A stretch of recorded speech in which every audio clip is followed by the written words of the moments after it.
নমস্কার। কবিগুরু রবীন্দ্রনাথ ঠাকুরের লেখা বিচিত্র স্বাদ।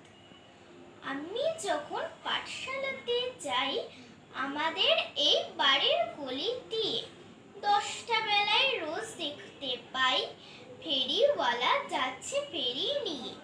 চুরি চাই, চুরি চাই, সে হাঁকে, চিনের পুতুল ছুরিতে তার থাকে। যায় সে চলে যে পথে তার খুশি, যখন খুশি খায় সে বাড়ি গিয়ে। 10টা বাজে, 10:30 বাজে, নেইকো তারা, হয় বা পাছে দেরি, ইচ্ছে করে সিলেট ফেলে দিয়ে অমনি করে বেড়ায় নিয়ে ফিরি। আমি যখন হাতে মেখে কালি, ঘরে ফিরি 4:30 বাজে। কোদাল নিয়ে মাটি কোপাই মালি, বাবুদের ওই ফুল বাগানের মাঝে।